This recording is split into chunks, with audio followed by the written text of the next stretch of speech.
All right, welcome everyone. This is the Arches modeling user, group, and today we're going to have a conversation about the new features in version 8. But as always, with these meetings, since this is a user group meeting, we really like to make sure that this is more of a place where people can feel free to talk about the things that they have questions about or just general. And obviously this user group meeting has to do with resource modeling in Arches. So generally the conversation centers around that, but if you have any other questions, there are a lot of folks in the room who could answer them. So if there's time for other types of questions, I won't say no. Or anything, because actually we just had a release. So Arches version 8 just released June 15th. So there may be a lot of questions about that, especially as it pertains to modeling. Obviously, we'll be talking about that with Rob and Christopher discussing that, and maybe some others from Farallon discussing what the changes are there. But before we begin with that presentation, we do introductions because it is, again, a user group. So I will start. If we haven't met yet, my name is Annabelle Lee Enriquez, and I am a project team member at the GCI Arches team at the Getty Conservation Institute. And we're going to do this popcorn style, so I will go ahead and toss it over to Alyssa. Hi, my name's Alyssa Loera. I'm a product manager at Getty Digital for data models and discovery. I'll go ahead and pop it over to Rob Gaston. Hey, I'm Rob Gaston. I work for Farallon Geographics as a developer on Arches and related projects. And I'm going to be talking today about some stuff in version 8. And I'll pass it to Phil Carlisle.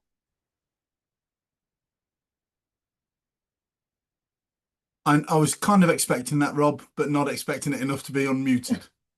I'm Phil Carlisle. I work for Historic England. I'm a data standards specialist and the subject matter expert for Lingo. And I'll pass it to Christopher. Thanks, Phil. Hi, I'm Christopher. I'm a developer for Farallon Geographics I did a fair amount of work in 8, and I'm here to provide any gap filling and moral support to Rob. And I will popcorn it over to Mike. Hi, everybody. I'm representing the Arcadia projects, which are documenting global heritage across the global south. And we've got various projects, all of which are Arches users. So I'm kind of sitting in on their behalf. I also work as a consultant for GCI, promoting Arches for HERs and Arches for Science in the UK. That's me. I'll pop it over to George. Thanks, Mike. My name is George Brisker.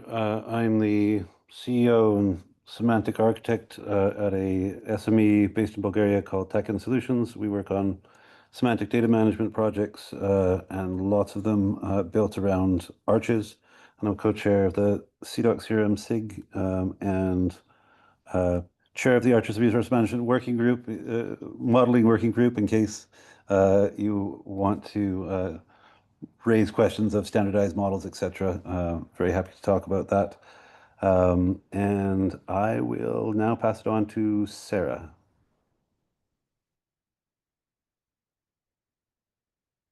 Thanks, George. I'm Sarah Delgadillo, and I am the data manager for Historic Places Los Angeles, based out of Los Angeles. And I am also part of the US user group. And I'll pass it on over to Yael. I don't know if she heard me. Yael, I've popcorned it over to you. Yeah, I had some problems connecting, so I'm Yael Aleph. I've been using Arches mainly for education in academic courses. I'm soon to join the Technion, the Institute for Technology in Israel, and I intend to use Arches even more in more advanced courses, and hopefully in other avenues as well. I'm not sure who hasn't spoken yet. Yuval hasn't spoken. Okay. Oh, and just to say, before I hand it to Yuval, Annabelle, I hope to meet you at the SIPA conference in Seoul. Yuval and myself will be conducting a workshop there. And if others intend to come, it will be great to see you there. So Yuval, go ahead. I'm Yuval. I'm a partner of PRL in projects and in our spacing. So what you say is my participation is through PRL projects mainly, and also some other projects which involve archers in learning or learning with archers. Just to say about the workshop that we do together, that it is an ongoing project that started as our scholarship in the Getty, and this is actually the first time we show some products of this research we started at the Getty.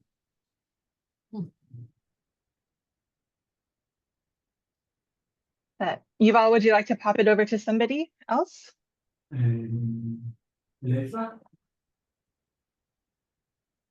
I think Alyssa already went. How about, I'll choose for you. How about Yana? Hi everyone, my name is Yana. I work for Flux and Teal, and I am the information scientist there. So I work on ArcGIS projects and closely with the clients. And I'll pass it on to Tris.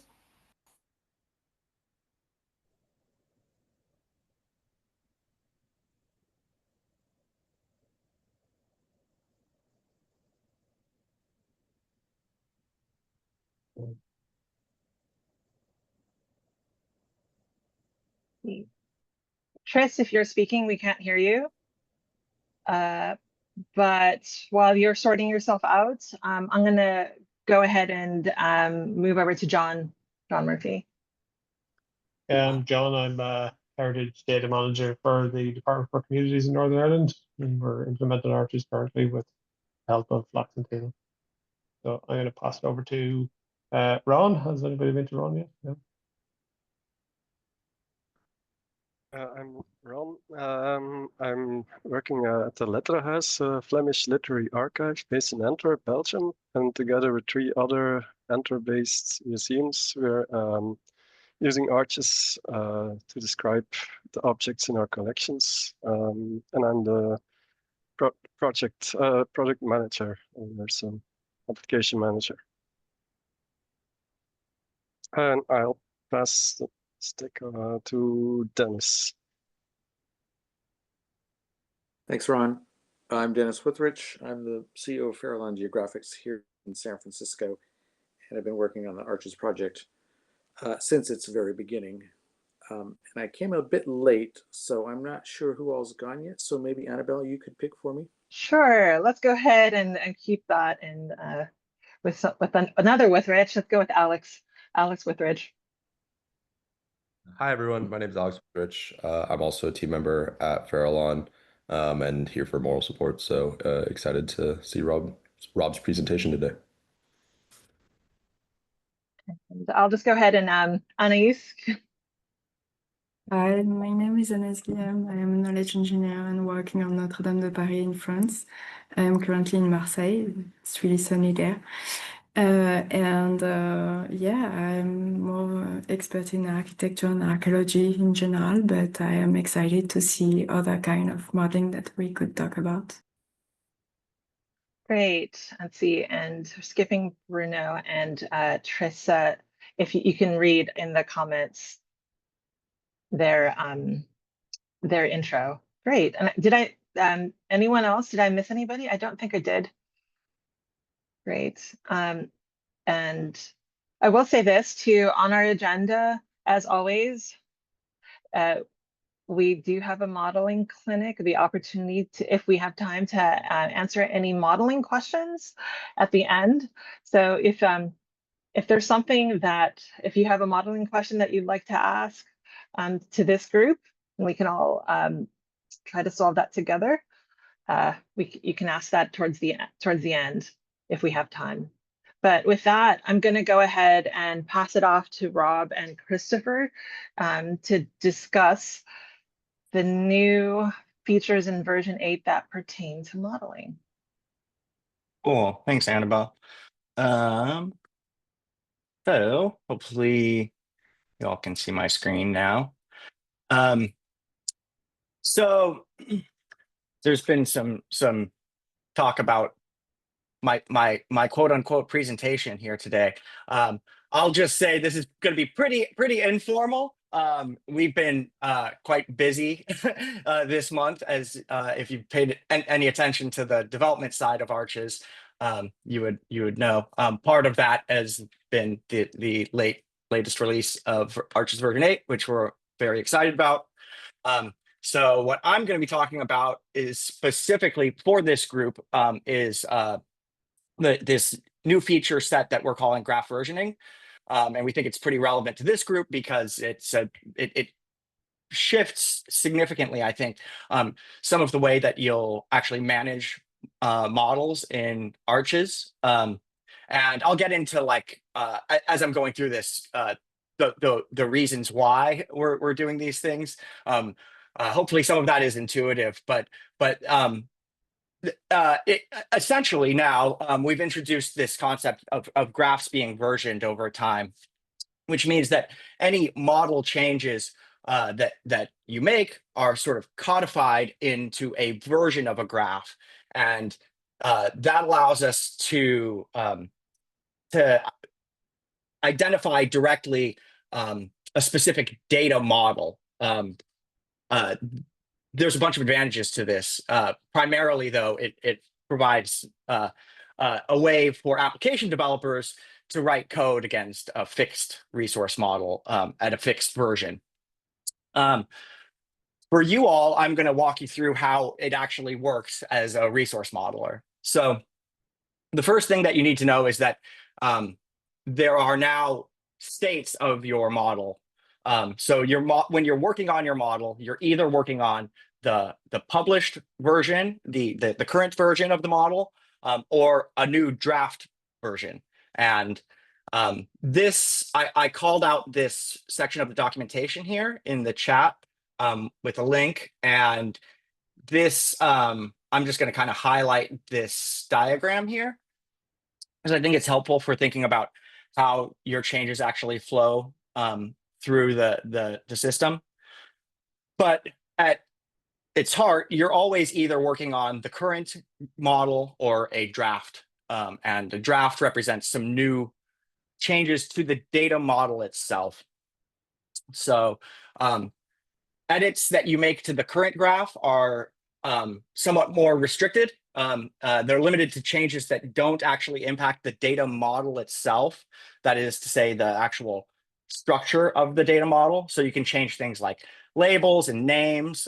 Importantly, you can apply your own permissions, because you'll probably have your own users and groups, and you want to assign permissions to those models for your set of users and groups. And then some things like widget configurations and things like that can be changed without actually having to create a new version of the model. Any changes that you make that are actually impacting the data design of the model have to be done to a draft, and those result in a new version of the graph. If you flow through this diagram and you take the left-hand path of this right-hand side of the diagram, what you're actually doing then is you're creating a new publication, and that then makes that the new version of the graph. So when that happens, we actually create a new version UUID in the system. This is important for actually being able to identify that model that and when I say model, I don't mean the resource model itself, but the actual version of the data model. So that's important for application developers specifically, but it has some additional advantages. At that time, and I'll show this in a demo in just a moment, but at that time of publication, you also get an option as the designer to automatically migrate your business data. So this is the case where you have a model and you've already got some data populated into that, like for that model, but you want to make some changes. You can check a box and say, yes, automatically migrate my data. But it's important to know that it can be a lossy or is a lossy operation. So if you remove node groups and you check that box and tell it to migrate your data, it will delete any tiles for those node groups, or it will delete any data for any nodes that get removed. So it's important to know that, and if you're doing that kind of move in production, you should be very cautious and certainly back up your data before doing that. On the topic of migration and application development, we see most often what would happen is once a set of resource models are shared with the community, they would be shared as an application. And what that would allow is for, as the application is versioned, the models could be versioned, and that new version of the application can provide its own migration code that would accompany those model version changes. And that migration code would not be lossy. So like an example of that would be like Arches for Science or something like that, right? An application that has a fixed set of models that are included with the application. What this allows us to do now as application developers is if say George says we need to make some adjustments to the models for this new version of Arches for Science. I'm sure the models are perfect. I'm just using this as an example. But then, in version 2, let's just say, of Arches for Science, that new version of the model will be shipped. And the system is actually able to detect that your existing business data were built off of this previous version of the models, and migrate them to the new version of the models. And it can do that without destroying any of your data. I mean, that's on the application developer to write that code, but because they know the exact translations of the models, they can then apply those migrations to your business data directly in code. So I think, going forward, that would be the preferred model for migrating business data, would be to release model versions alongside application versions, I should say. And that allows a developer to assign migrations specifically to those model changes. This is maybe getting into the weeds a little bit, but as a developer, the way that we identify a specific version of a model is a composite ID that's a combination of the graph identifier and the version identifier. And so that's how in code we're able to specifically identify a version of the model that you as resource modelers have created. So now I'm going to get into how this actually works in the UI itself. So if I am here, I'm at the Arches Designer, I'm already logged in. This should all be familiar to you. I have an empty project, and I'm going to just create a new resource model here. And right away, you'll see some distinct UI from what you've seen before. And you can see this banner at the top has this is red, and it's flagged as a draft. So when you first start editing a model, it's in the draft state, and this allows you to start designing your model. Because like I said, all data model changes are made to a draft until you create a version of that model. So I'm just going to create a really simple model. I'm going to call it person. And I'm not even going to give it an ontology or any of that good stuff because I'm just using this as a demo. And I'm going to add a child node, a semantic node that I'll just call, I don't know, details. if I could spell correctly. And then I'll add another node that I'll call name. And I'll make this a string.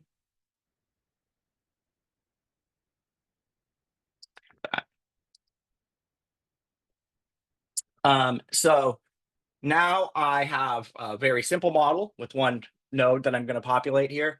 And I can publish this. And when I hit this button that says publish draft, what it's going to do is create a version of that graph for me.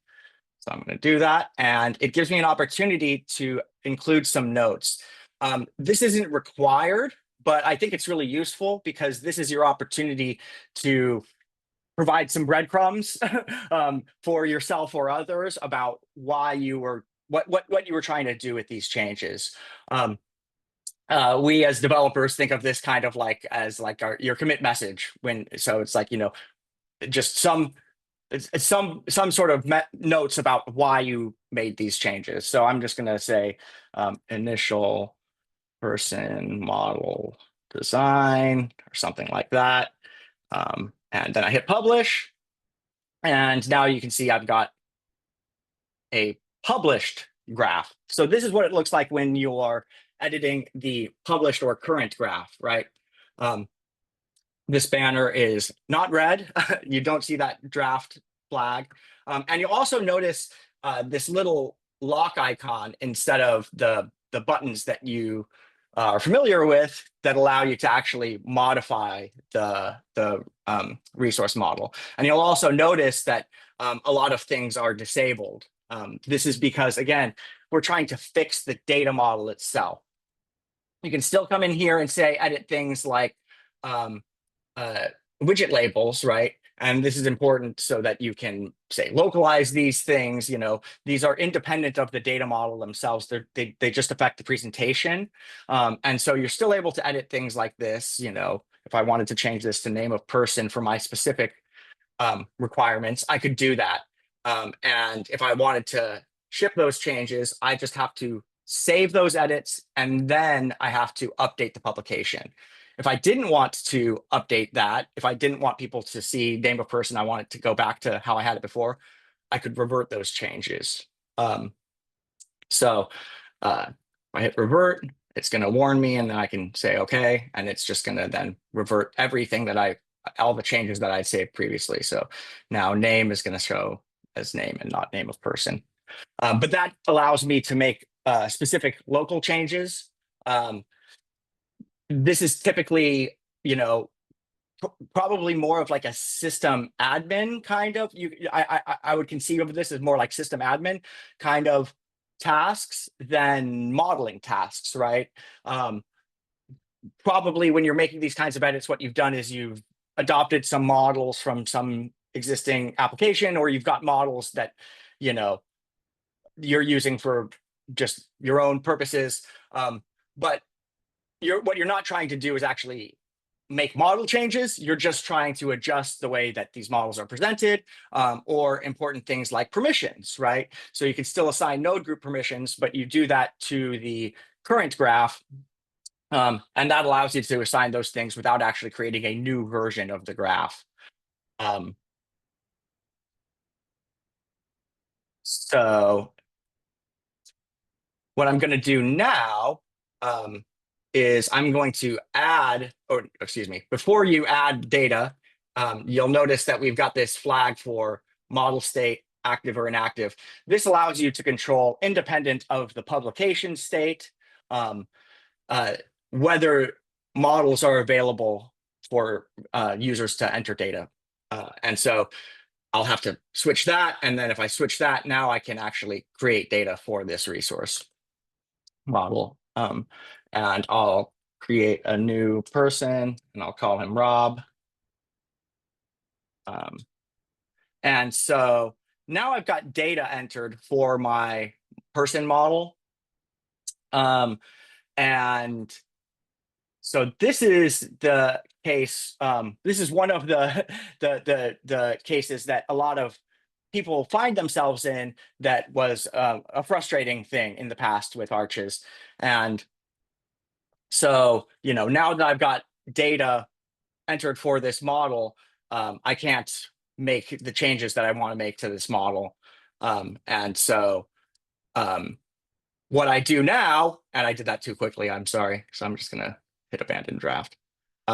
What I do now when I want to actually make changes to my model, my actual data model, and I can do this at any time, is draft a model update. So I go up to this manage button and I select draft a model update. And this allows me to start creating a new draft model change. So now I'm on the right-hand side of this, this diagram here.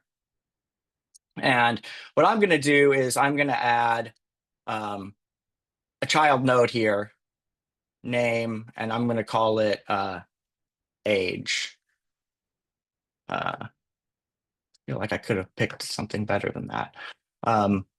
And then I'm also going to say add a node here, and call it occupation.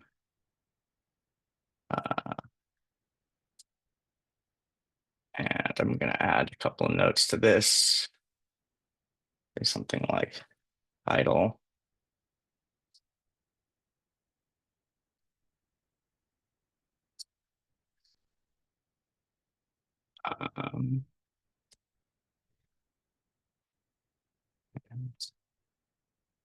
I know that this is like, baby stuff to you all who actually build models. But so now I've got a person with, with name and age and occupation. So I've added a new node group, and I've also added a new node here for age. So if I wanted to now publish those changes, i.e. create a new version of them, I can push this publish draft button. And now you'll see there's this warning that tells me that there is one instance, and it'll tell me, how many instances there are, obviously. In this case, there's only one, that'll be affected by this change. So what that means is that I have one instance of the current version of this model loaded in the database. And if I apply this, those data will now not be up to date with the current version, unless I decide to check this box, which applies that automatic migration that I mentioned, which I need to be careful about because again, it's lossy. In this case, I'm happy to do that. I know that I only added things, and so I shouldn't lose any data. But we need to be careful. And so I'll just say added some more nodes. Keep it easy. And then I'm going to check this box and then hit publish. Oops. My fault.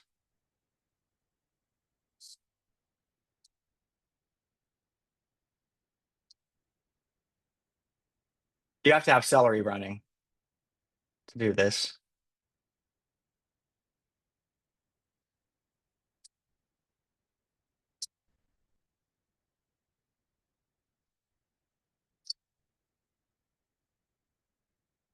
So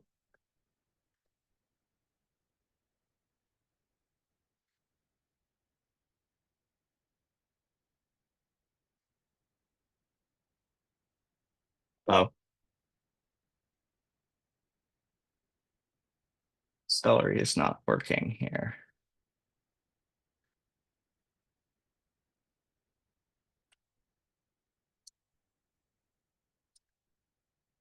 This is what happens when you go to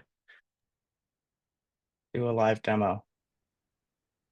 Without fail, right? Yeah.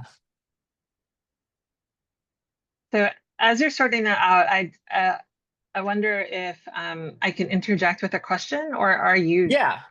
Okay. So and if you are going to show this, you don't have to answer my question. But so you added, so in this new draft version, you added nodes, and nodes that didn't have anything to do with that name where you had data in.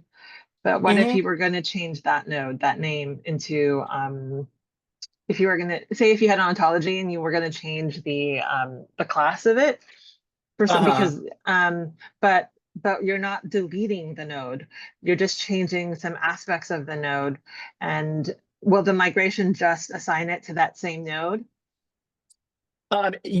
Yes. But there's still some restrictions to the kinds of changes that you can make there. That is to say, because of that, you can't actually change the data type. What if you wanted to change data type, you have to add a new node and delete the old node, and so now you have a new node, even if you name it the same. The data won't get migrated automatically, right? But a developer could write a migration to migrate data across data types, right? And so that's, the automatic migration doesn't know how to reconcile those kinds of changes, but a developer could write a migration that could. Okay, so basically, the migration is not, it's not a remapping. It's not remapping to any new nodes, and since you can't change the nodes that have data in it, then it'll just bring it back. If as long as you don't delete it, it'll just migrate it to that same node with that same UUID. Exactly. Yeah. Okay. Yeah. And so it's kind of like it's a very simple migration, right? As long as the node is still there, it will preserve those things. It will add keys to the, for new nodes. It will, but if you delete any nodes, or if you delete node groups, or even if you change the structure of your node groups such that, like, say if I was to make age here its own node group now, any data that I had in the old details tiles for age would just get deleted. Okay. So it doesn't attempt to do any kind of translation across node groups in that way. It just tries to preserve whatever data it can, in a very simple way, and sort of restructure the data as needed for like new keys and new nodes, I should say. Okay, so does that mean that if there is data in there, you can't make any structural changes if there's already data in there? You can make those changes. It's just that if you choose to use the automatic migration, you will lose data, or you may lose data, right?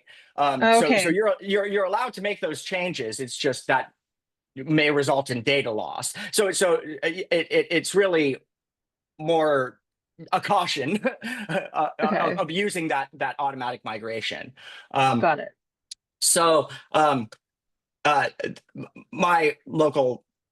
running on my local machine here, and Celery is unhappy. And so what I'm going to do here is a little bit of an end around, but it'll show you part of what the automatic migration does. So I'm not going to use this automatic migration. Instead, I'm just going to say add it. But I assure you it works if I had Celery working. I'm sure some of you know about the pains of Celery. So now, and this is maybe kind of instructive, let's go over here, and you can see there's another new button here for view model history. So now you can see all of the changes that I've made over time. And you can see I have an inactive version. This is an older version. And I have a resource that is, that it was created for that version.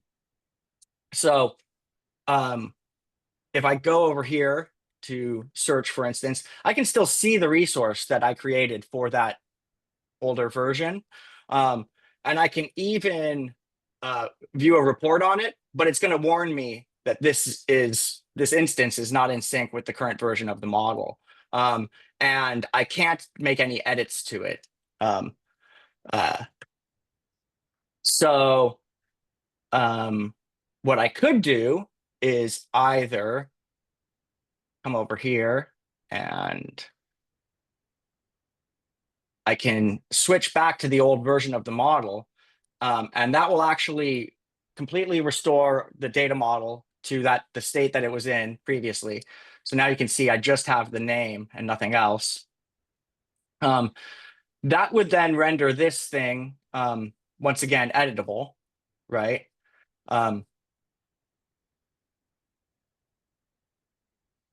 But I don't have the changes that I wanted to apply. So I'm going to go back to view model history, and I'm going to update the model back to that latest set of changes that included those new nodes that I added. And again, I haven't done any automatic migration or anything here, but you can see I've got the structure that I had created before. And what I'm going to do now is an important part of what the actual migration does. I'm just going to do it via SQL here, since I've already kind of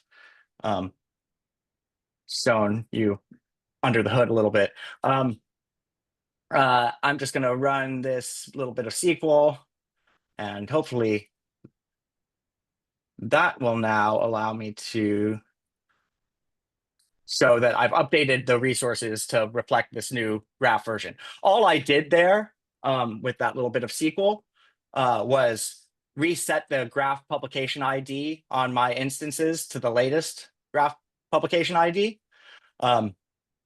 That's a big part of what the migration does. In this case, that's okay because all I did was add nodes. But if I say was deleting node groups or something, and I didn't delete those tiles, I could have like orphan tiles and things like that. And so that's why the automatic migration is lossy, because it tries to not create any like orphaned records that, you know, can't reference their node group or anything like that. So now if I go back to search, I can see Rob again, and now I can edit Rob again. And I could actually come in here and I could assign an age. I'm not in fact 0. I'm actually 40 years old. Oh, look at that. Do that to make, and I'm a software developer at Farallon Graphics.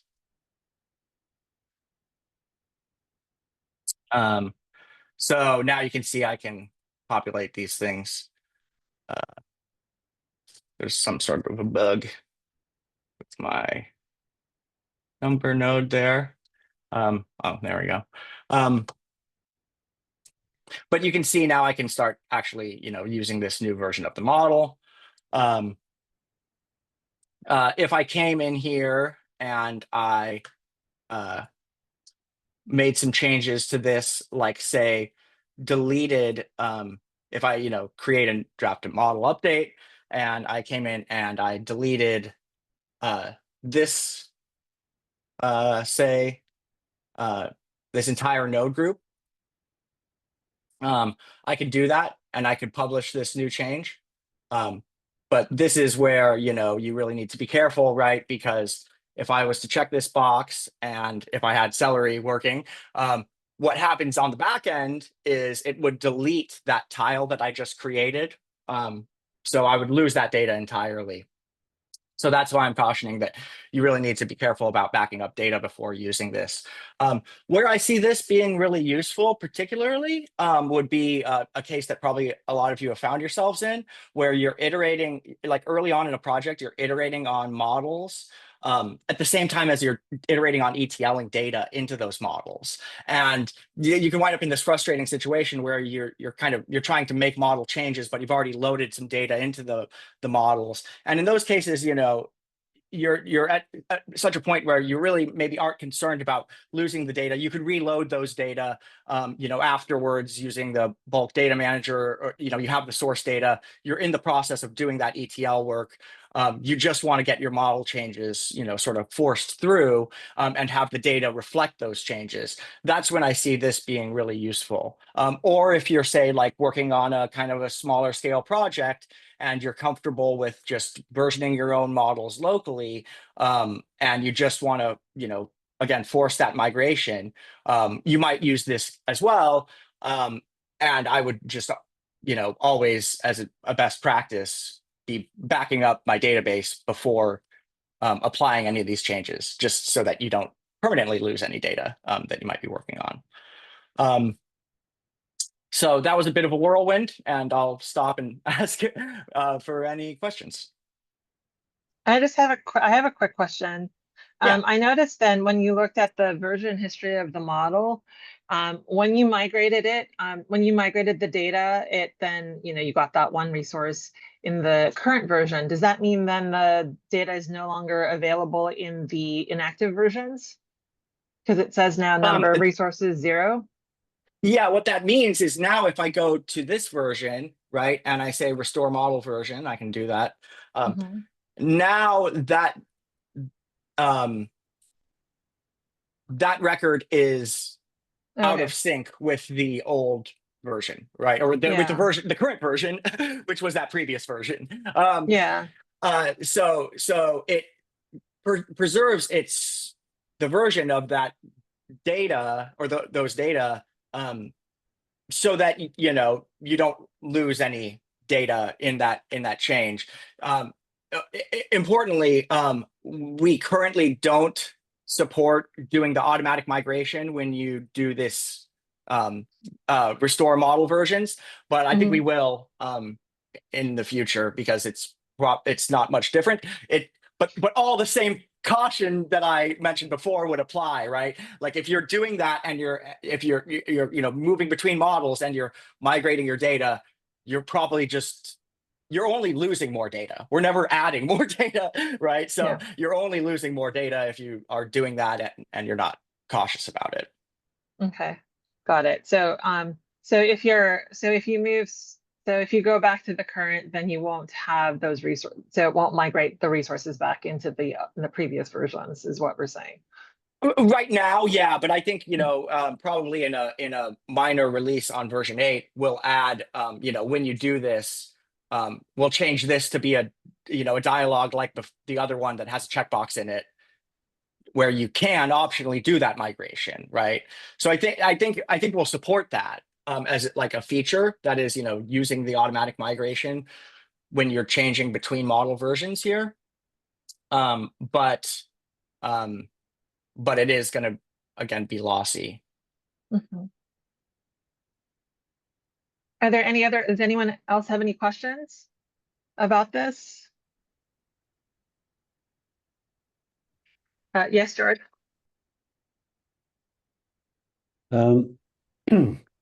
Thanks for the presentation. Pretty cool. So that's my opening comment.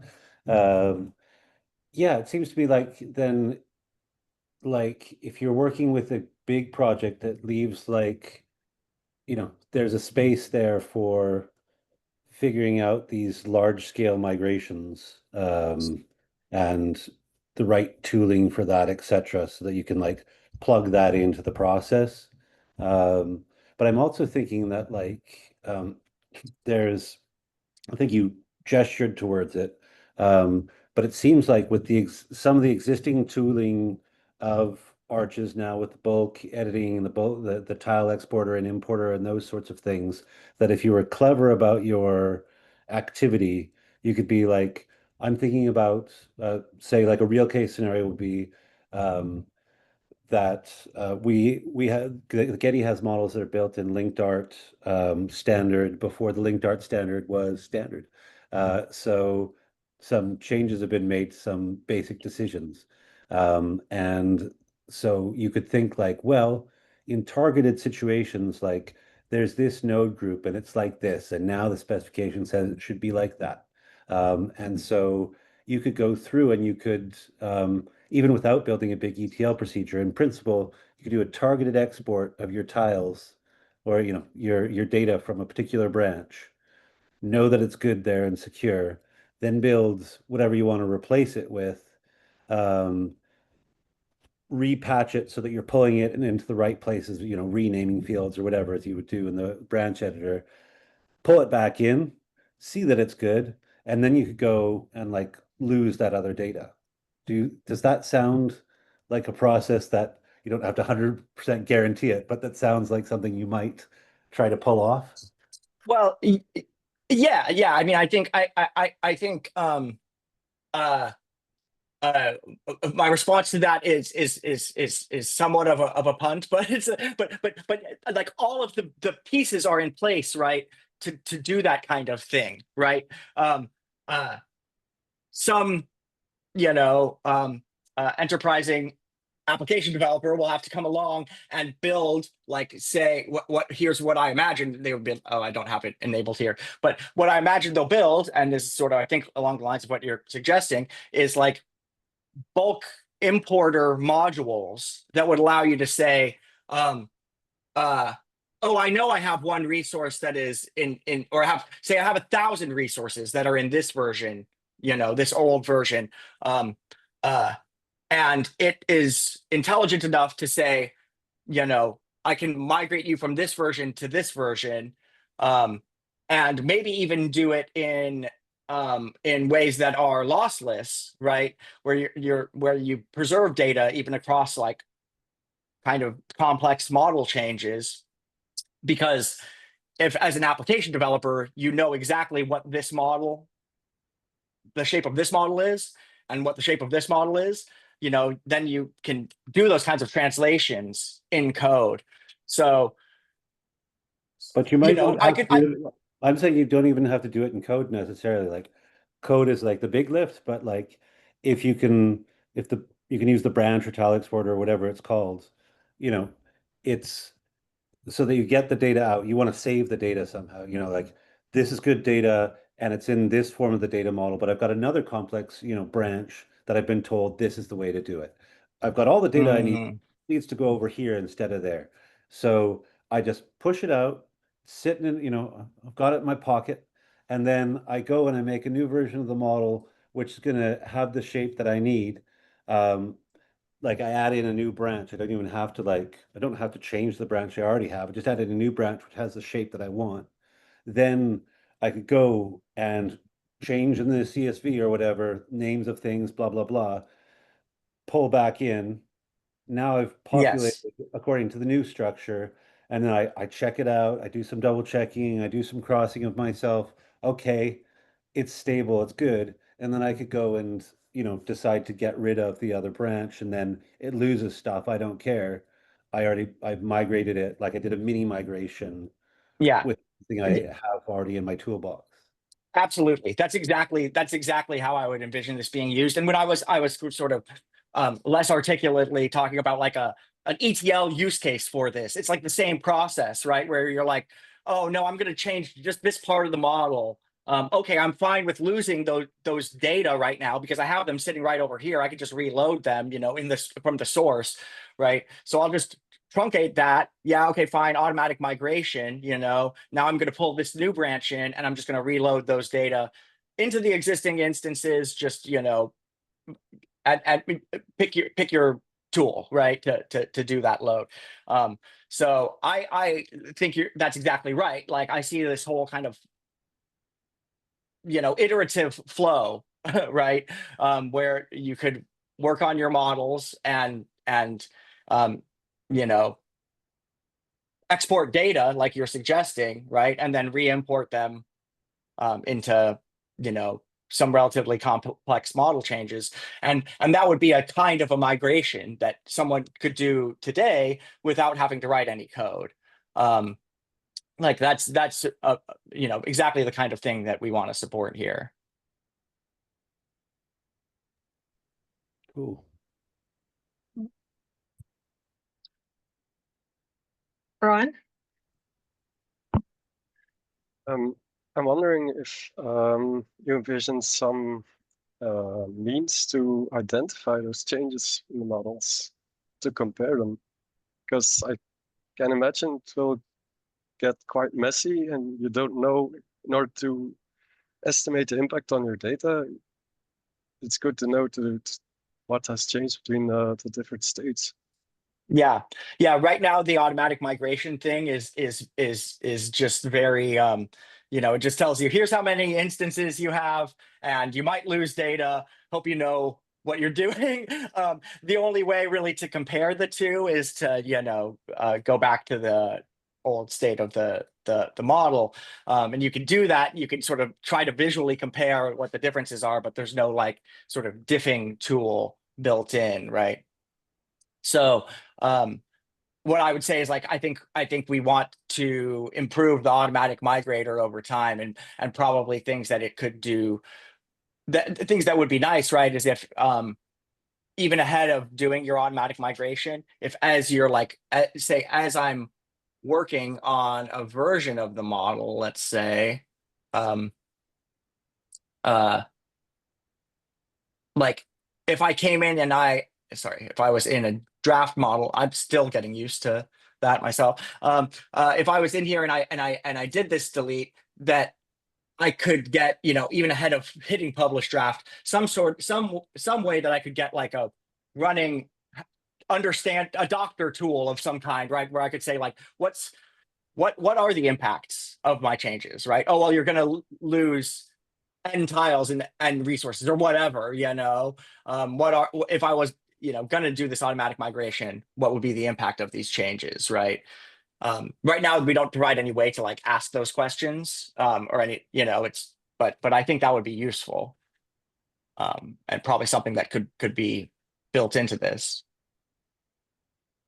And probably you could have other tools. I'm not sure if you were specifically talking about the migration or if you were just talking about like a way to quickly just do a diff kind of right here. And I'm like, what's the difference right now between this model and the old one? I think that would also be useful.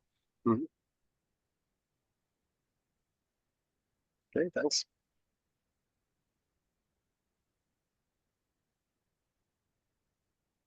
Are there any other questions?